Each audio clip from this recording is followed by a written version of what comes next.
자녀에 대한 어린이날이라 그러면 어린이를 어떻게 대할까 이런 쪽으로 생각을 많이 하는데, 오늘 한번 그런 맥락에서 그리스도인들은 어린 자녀들을 어떻게 대하고 어떻게 양육해야 되나 이런 부분들을 함께 좀 보려고 해요. 에베소서 6장 4절 말씀해 보시면 너희 자녀를 노엽게 하지 말고 오직 주의 교훈과 훈계로 양육하라 이렇게 돼 있어요. 주의 교훈과 훈계로 양육하라 이렇게 돼 있어요. 그러니까 하나님의 말씀으로, 훈계라는 말씀은 훈련인데 하나님의 말씀으로 훈련하라. 즉 하나님의 백성이니 하나님 말씀으로 훈련하라는 거죠. 5계명을 말씀드릴 때 오직 내 부모를 공경하라. 5계명을 말씀드릴 때 부모의 권리에 대해서 그렇게 말씀드렸어요. 낳았으니까 권리가 있고, 또 길렀으니까 권위가 있고, 그리고 맡았으니까 권위가 있고, 그리고 세 번째 하나님의 말씀으로 양육할 때 그 권위가 실행된다 이런 말씀을 드렸어요. 어떻게 키워야 될 건가 한번 생각해 보는 거예요. 여러분 10장 13절을 다시 한번 보세요. 10장 13절에 이렇게 돼 있어요. 사람들이 예수께서 만져주심을 바라고 어린아이들을 데리고 오매 제자들이 꾸짖거늘 이렇게 말씀하세요. 예수님께 아이를 데리고 왔더니 예수님의 제자들이 막 꾸짖는 거예요. 애를 데리고 왔느냐고 이러는 거죠. 그런데 더 이해 못할 것은 오늘날 상황과 좀 달라요. 2000년 전이니까. 예수께서 14절이죠. 보시고 노하시어 이르시되 어린아이들을 내게 오는 것을 용납하고 금하지 말라. 하나님의 나라가 이런 자의 것이니라. 이렇게 말씀하세요. 오늘날은 이해가 되지만 2000년 전에는 이 말씀이 이해가 안 되는 상황이에요. 어린아이를 데리고 온 것도 이해가 안 되고, 어린아이 데리고 왔다고 꾸짖는 것은 이해가 되는데 꾸짖는 사람을 보고 분노했다. 이건 이해가 안 되는 거예요. 무슨 말씀이냐면 2000년 전에는 어린아이가 인격적으로 보호받는 존재가 아니었어요. 2000년 전에는 여자, 어린아이, 또 그 나귀 같은 급이었어요. 그러니까 특별히 여자분들을 이야기할 때 여자와 나귀의 다른 점은 여자는 말을 하고 나귀는 말을 못한다. 그거밖에 없었어요. 아이는 거의 인격적 존재로서 취급을 받지 못했어요. 여러분 세월이 2000년 전이니까 그러려니 생각하는데 1850년대 산업혁명 당시에요. 이때도 노동력으로 다 아이들이 동원되어졌는데 어린아이들 10살 미만의 아이들이 80에서 90%가 공장에서 일을 했어요. 그리고 경영주한테 말도 못할 착취를 당했죠. 제일 어린아이는 4살부터 시작했다 그래요.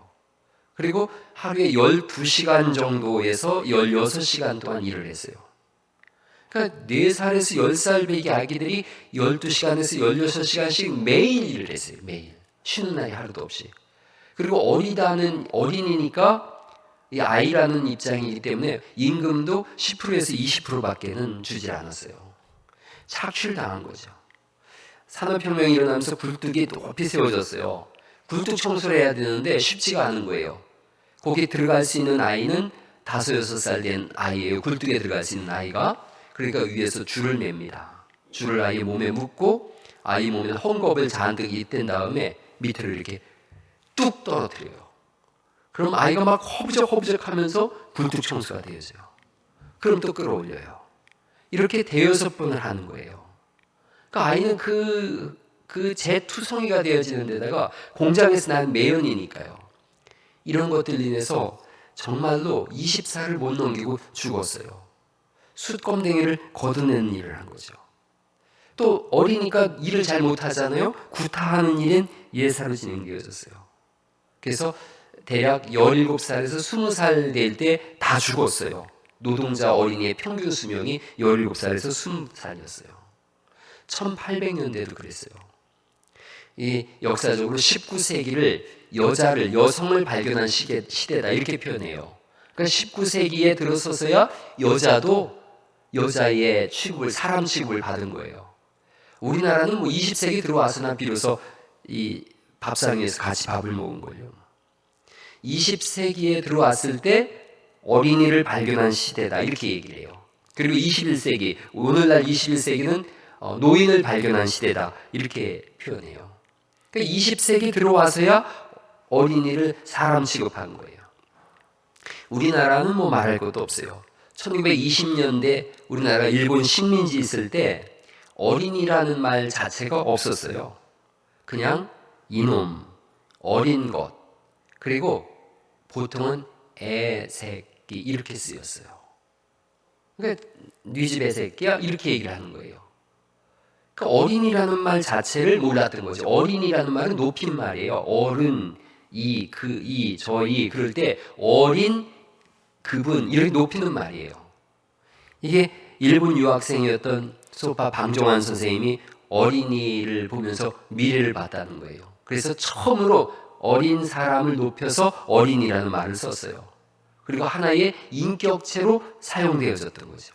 이게 1921년도 일이에요. 그리고 1923년 5월 1일 날 색동해라는 걸 창설하게 되어지고, 그리고 이게 이제 어린이날의 유래가 됐어요. 그러니까 꽤 오래된 얘기인 거죠. 거의 100년 가까이 전에 그랬어요. 이분은 일본에서 아동심리하고 아동문학을 전공했는데 안타깝게도 33살에 죽었어요. 죽으면서 마지막 한 말이 유언이 어린이를 두고 가니 잘 부탁하오 이러고 돌아가셨어요. 우리한테 부탁한 거예요. 그래서 20세기 어린이를 인정하게 되어졌는데 예수님은 1세기 때 어린이를 인정하신 거예요.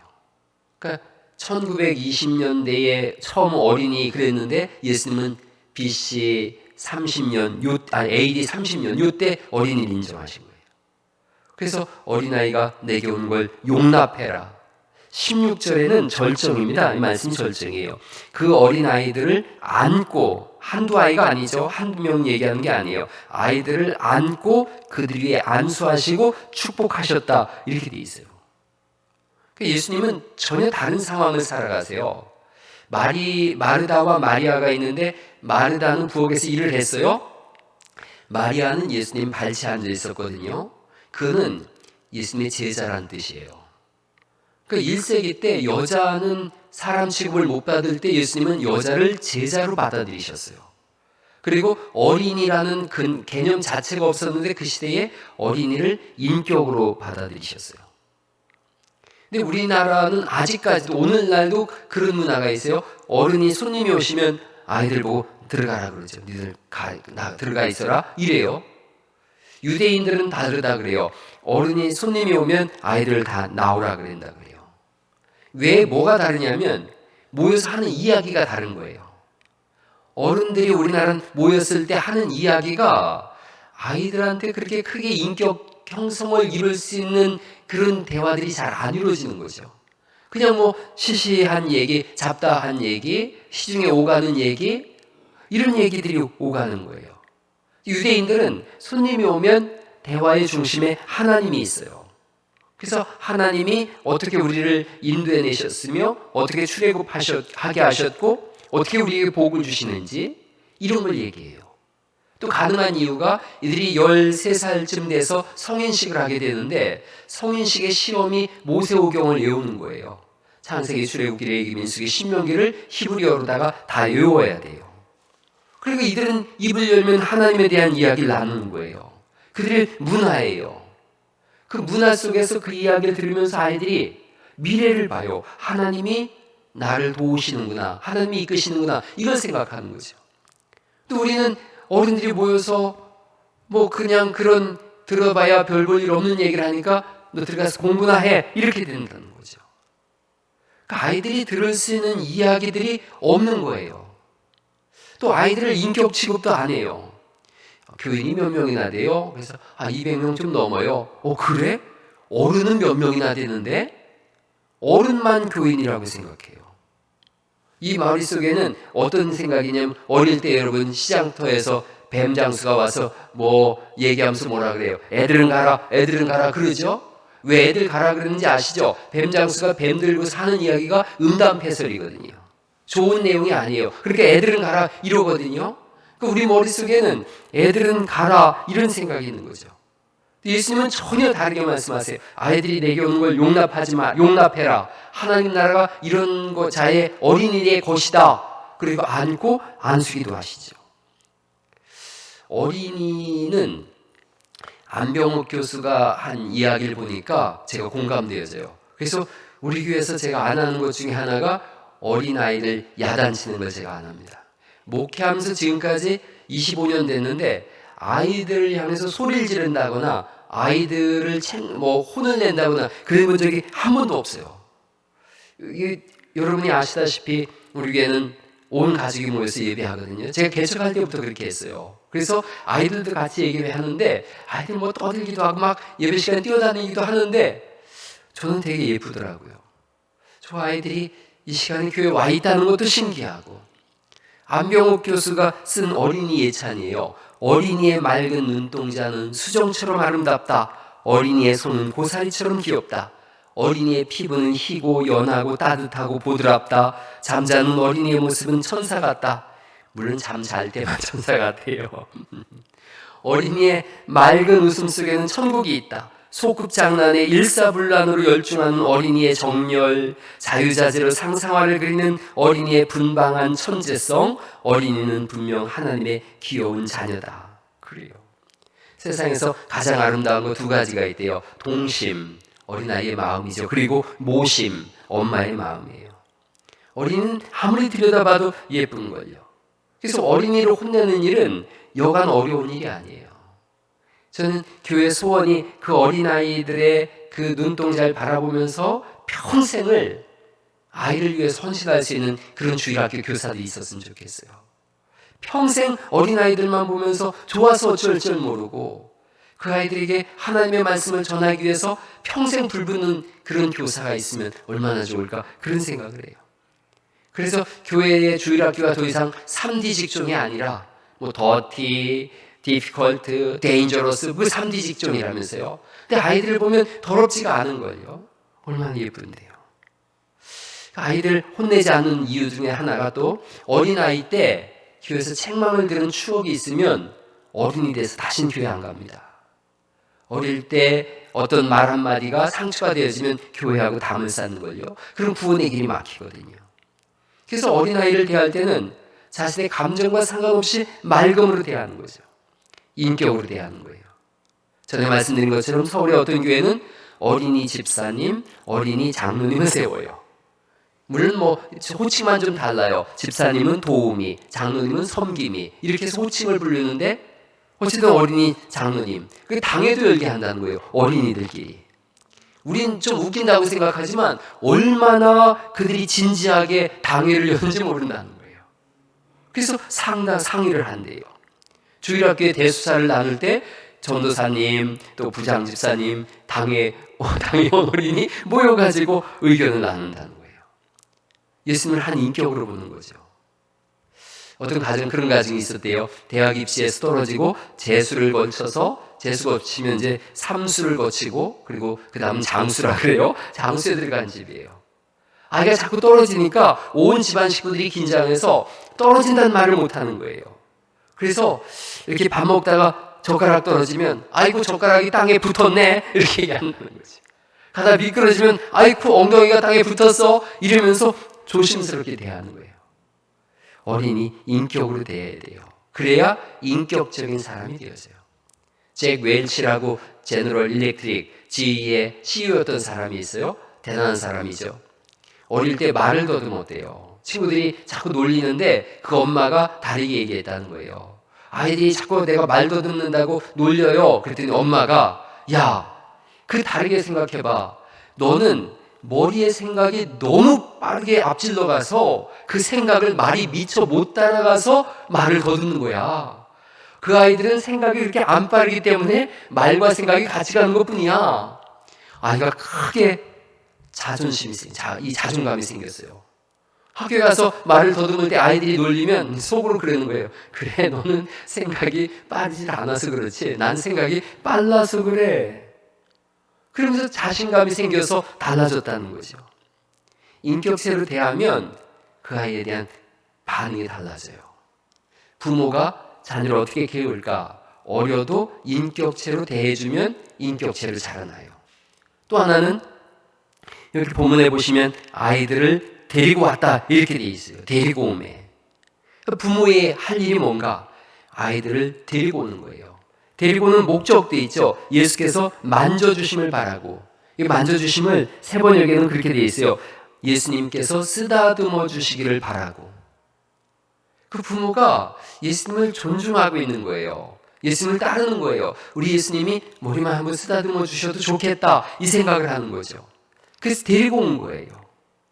이게 되게 중요해요. 예수님이 만져주시면 구원의 역사가 나타나는 줄 믿습니다. 그럼요. 야이로의 딸이 죽었는데 예수님께서 가셔서 그 아이 만졌더니 그 아이가 살아나잖아요. 예수님께서 나인성의 과부의 아들이 죽었을 때 관뚜껑에 손을 대고 청년아 일어나라 했더니 살아난 걸요. 못 듣는 분의 귀를 만졌더니 들려지고 못 보는 분의 눈을 만졌더니 보게 되잖아요. 여러분, 예수님이 만져주시면 특별한 상황이 되어져요. 특별한 사건이 되어져요. 누가 터치하는가? 이게 너무 중요해요. 악당이 터치하면 악당 되어져요. 예수님이 터치하시니까 인생의 행로가 달라져요. 예수님은 우리를 지으신 창조주예요. 요한복음 1장 3절에 만물이 예수님으로 말미암아 지은 바 되었으니 지은 것이 그가 없이는 하나도 된 것이 없다. 예수님이 다 만드셨어요. 사람이 일생 동안 이렇게 걷는데 그 지구를 보통 2바퀴 반을 돈대요. 평생 걸을 수 있는 분량이 그렇게 건데요. 근데 그렇게 할 수 있는 이유가 뼈에 있대요. 세상에서 가장 가벼우면서도 단단한 게 뼈예요. 예수님이 만드셨어요. 모든 천하 만물을 만드셨어요. 이 아름다운 꽃들을 봐보세요. 예수님이 만드셨어요. 예수님께서 말씀으로 만드셨는데, 그런데 사람을 지을 때는 흙을 손으로 빚으셨어요. 빚으시고 거기에 생기를 불어넣으셔서 생명체가 되게 하셨는데 그분이 만진다라고 생각해 보세요. 그래서 부모의 가장 놀라운 역할은 어떤 역할이냐? 영수학원 보내는 게 아니에요. 최고의 교육은 예수님께로 인도해내는 거예요. 여러분, 사람이 타락했을 때에 하나님께서 뱀한테 너는 흙을 먹으라 그랬어요. 흙을 먹으라. 가만히 생각해 보세요. 그 옛뱀이라고 써있고 그건 사탄이에요. 사탄을 보고 너는 흙을 먹을 거다 그랬어요. 그 흙이 뭐예요? 사람을 흙으로 지었거든요. 예수 믿지 않는 사람은 생명체가 아닌 거예요. 생명이 아니에요. 영원한 생명이. 흙으로 사라질 거예요. 그러니 너는 예수 믿지 않는 사람이 영혼을 먹을 거라는 얘기가 되어져요. 그 세상에서 제일 중요한 거 예수님께로 데리고 나오는 거예요. 주일날 온 가족이 예배를 해요. 그게 얼마나 아름다운 일인데요. 교회에 찬양대 하는 분들의 소원이 뭔가 들어봤더니 가족이 이렇게 모여서 예배하는 거래요. 찬양대는 이쪽에서 있고 자녀들이 이쪽에 있거나 여기 있으니까 같이 모여서 예배를 못한 거예요. 근데 코로나를 통해서 또 이렇게 같이 예배하니까 그것도 참 좋더라고요. 어릴 때 교회로 데리고 오세요. 신앙은 어릴수록 좋아요. 어릴 때 예언 말씀은 안 잊어버려요. 저도 신학대학원 가가지고 69절 외우는 게 신학대학원 들어갈 때 시험이에요. 그 69절 외웠어요. 그리고 났더니 졸업할 때쯤 되니까 189절을 외우게 하더라고요. 그래서 졸업고사 때 성경 암송이 있었어요. 그리고 또 계속 외우게 됐는데 그때 외운 것들이 지금도 머리에 선명하게 남아요. 어느 해인가 교회 개척하고 얼마 안 있다가 로마서 8장 암송대회 했어요. 그때 외운 게 지금도 기억이 나고요. 또 좀 지나서 마태복음 5장 암송대회 했어요. 그게 기억이 나더라고요. 어릴 때 교육이 남아요. 근데 어릴 때 영어 교육, 수학 교육, 국어 교육 안 중요하다는 게 아니에요. 거기에만 너무 몰입되어져 있고 하나님의 말씀을 외우게 안 해요. 4살 때 대부분 결정난대요. 입맛도 4살 때 결정나고 재미있게 듣는 귀도 4살 때 열린대요. 제가 옛날에 문화인류학이라는 걸 공부를 한번 해봤는데 40살이 되면 4살 때보다 회귀한대요. 그래서 40살 넘으면 4살 때 먹던 음식 맛으로 입맛이 돌아간다는 거아니요. 그래서 40, 50대가 돼서 입맛 바뀌었다는 얘기는 4살 때 입맛으로 바뀌어지는 거예요. 그러니까 어릴 때 들었던 말씀을 따라서 사람이 사는 거죠. 본문의 부모들은 어린아이일 때 예수님께 데리고 왔어요. 소중한 경험일 거예요. 험상궂은 아저씨들이 막 꾸짖으면서 가라고 하는데 예수님이 이리 와라 안 와가지고, 예수님이 당시에 랍비 소리를 들었잖아요. 그 당시 가장 큰 스승이 듣는 말인데, 그런 위대한 스승이라고 알고 있는 그분이, 물론 하나님이시지만 그분이 아이들을 안고 머리를 쓰다듬어주고 기도해줬다고 생각해 보세요. 이 아이들 머릿속엔 평생의 기쁨이었을 거예요. 그 시몬이라고 하는 사람이, 구레네 사람 시몬이 예수님의 십자가를 짊어지고서 골고다로 올라갔잖아요. 그때 억지로 진 십자가였는데 이 사람은 큰 충격이었어요. 그래서 집에 가서 이 사람이 예수 믿는 사람이 되어져요. 그리고 그 두 아들이 1세기 때 가장 훌륭한 목사님이 되어져요. 그리고 예수님이, 바울이 이렇게 얘기해요. 그 시몬의 엄마, 부인은 내 엄마다, 이런 표현까지 써요. 그러니 이 아이들에게는 얼마나 큰 충격이었겠어요? 얼마나 아름다운 광경이었겠어요? 여러분, 진정한 복은 위로부터 오는 줄 믿습니다. 하나님으로부터 오는 거예요. 그 예수님이 안수하시는 거예요. 여러분, 마지막으로 예수님께로 데리고 와야 되고요. 그리고 부모가 먼저 결단해야 돼요. 부모가 먼저 믿고 예수님께로 데리고 가는 거예요. 만약 이 부모가 예수님 알기를 우습게 알았다면 뭐 하려고 데리고 갔겠어요? 이 부모의 마음속에 예수님을 향한 끝없는 존중과 존경함이 있는 거예요. 그 신앙이 있는 거예요. 그게 데리고 오는 거예요. 자녀는 부모를 닮아요. 신기하죠? 신기한 일이에요. 저도 우리 아들 녀석하고 통화하다 보면 깜짝 놀래요. 제 목소리하고 어쩜 그렇게 똑같은지. 우리 교회 집사님들, 장로님들 이렇게 자녀들하고 얘기를 해보면 거의 뭐 그 아빠하고 목소리가 똑같아요. 자녀는 부모 닮아요. 술 좋아하는 아버지가 항상 그랬듯이 눈 오는 날 아침에 술집에 갔다가 술 마시고 돌아오는데 아들이 뒤에 따라오더래요. 근데 자기 발자국만 밟고 오더래요. 비틀비틀 걷는데 그 아이들도 그 발자국 밟느라고 비틀비틀 걸어오더라는 거죠. 충격을 받고서 발걸음을 돌이켰다, 이런 얘기를 들었어요. 그러니까 아버지가 신앙생활하면 자녀도 따라해요. 아버지가 타락하면 자녀도 따라합니다. 그러니까 아이를 낳고 처음으로 여러분 기도하는 게 뭐예요? 예수님 믿게 해주세요. 저는 처음으로 기도한 게 내 젊은 시절처럼 살지 않게 해주세요. 그 기도했어요. 아이가 타락한다면 내가 혹시 밟아온 발걸음이 흔들리고 있지는 않은가, 그래서 그러진 않았나, 이 생각을 하는 거죠. 자녀를 위해서 부모는 늘 결단하는 거예요. 먼저 본을 보이는 거예요. 그래서 어린이날은 어떤 날인가? 부모가 자기를 돌아보는 날인 거예요. 고3 됐다고 교회 안 보내는 사람들이 있어요. 그러면서 핑계는 그렇게 되죠. 대학 떨어지면 하나님 망신, 뭐 자식 망신, 뭐 가정 망신, 무슨 망신, 뭐 이렇게 얘기를 해요. 사실은 그렇지 않아요. 교회 가느라고 대학 떨어졌다면 그건 하나님께 영광인 거죠. 그게 순교적 삶인 거예요.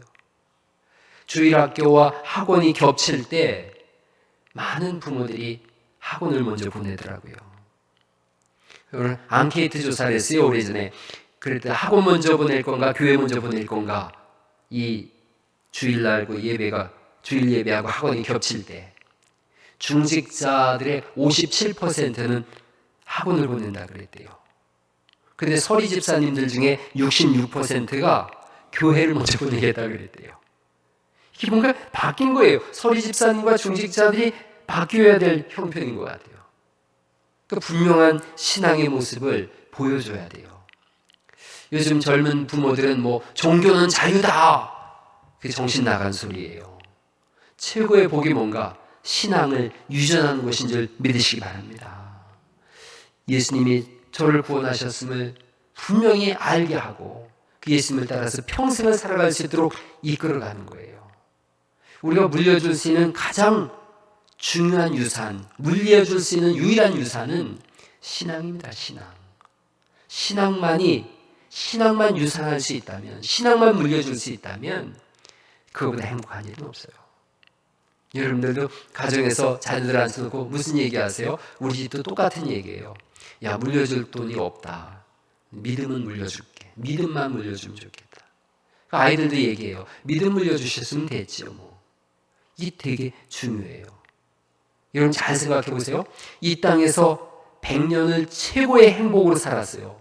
근데 100년 뒤에 최악의 불구덩이가 나를 기다리고 있다면 그 사람은 행복한 사람인가 불행한 사람인가? 100년 행복했는데 영원한 불구덩이라면 그 사람은 불행한 사람이에요. 또 두 번째, 이 땅에서 100년은 거지처럼 살았는데 그 이후에 영원한 행복이 있다. 이 사람은 행복한 사람인가 불행한 사람인가?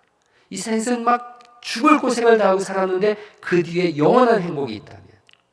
세 번째가 있어요. 이 땅에서도 100년 동안 너무 말도 못하게 행복하게 살았는데 죽음 이후에 이 땅과는 비교할 수 없는 더 큰 행복과 기쁨이 있다. 영원한 기쁨이 있다. 이런 세 번째 하고 싶죠. 세 번째.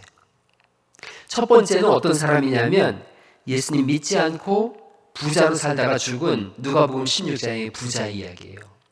이 땅에서 호의호식했어요. 자색 옷을 입었대요. 그 당시 자색 옷은 오늘날 돈으로 치면 2억 원 정도 되어져요. 여러분 그 집에 문 밖에 거지 나사로가 그 주인의 손에서 상에서 떨어지는 빵 부스러기를 먹었다 그랬잖아요. 그 빵이 뭐냐면 부자들이 옛날에 손으로 빵을 씻었어요. 빵을 이렇게 부벼가지고 손을 씻었어요. 그러니까 손 씻은 빵을 먹은 사람이 나사로예요. 그러니까 첫 번째 부자로 산 사람은 죽어서 영원한 지옥에 떨어졌어요. 두 번째 나사로 그 집에서 거지로 살았어요. 그 집 앞에서 너무 힘들게 살았지만 죽은 다음에 아브라함 품에 안겼어요.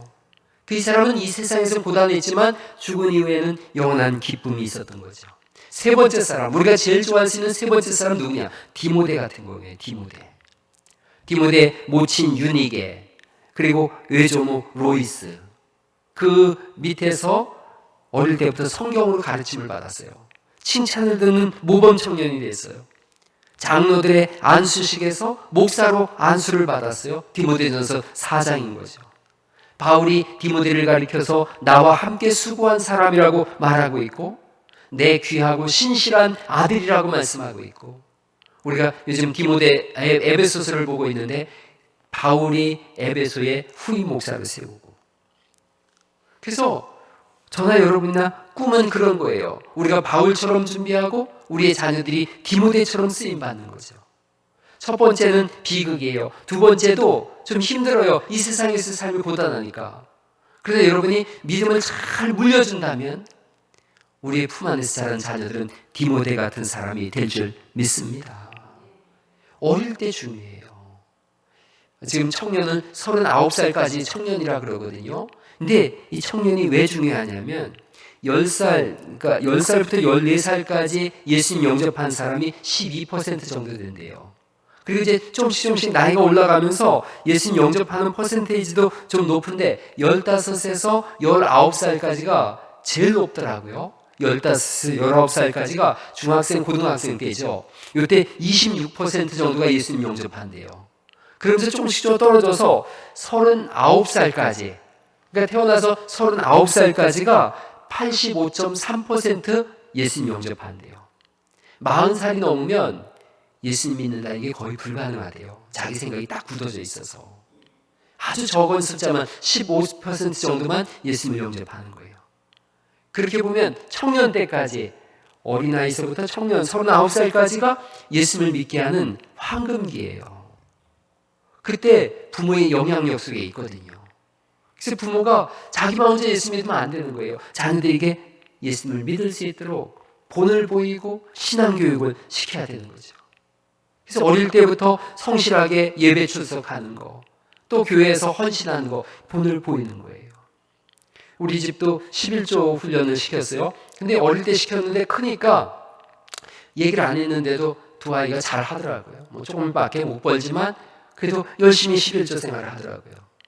제 아내랑 그런 얘기를 하는 거예요. 지금 어릴 때 11조 못하면 나이 들어서 못한다. 그럼요. 100만 원 벌 때도 11조 못하는데 200만 원, 300만 원 벌다 그러면 11조 더 못해요. 그래서 어릴 때 그런 훈련을 시켜놓은 거예요. 용돈을 주면서 11조 해야 된다. 시켜주는 거예요. 그러면 몸에 익어요. 그래서 하나님께 당연히 드리는 것인 줄 알아요. 그러니까 하나님께 심은 것이 없으면 사실 누림도 없어요. 그래서 하나님께 헌신함과 드림, 충성 이런 게 없으면 신앙생활을 하지만 어떤 누림이 없더라고요. 그래서 어린이날은 부모가 결심하는 거예요. 부모가 결단하는 거예요. 내가 주일 성수하겠다. 하나님 앞에 드려야 될 부분이 있다면 드리겠다. 헌신하겠다. 빛과 소금의 삶을 살고 정직한 삶을 살겠다. 그래서 은혜를 쌓아두는 겁니다. 시편 31편 19절 말씀에 하나님이 창고에 쌓아두신 은혜를 부어주신다 이렇게 말씀하세요. 창고에 이렇게 은혜 쌓아두신 거예요. 누구에게 줄까? 이러시는 거죠.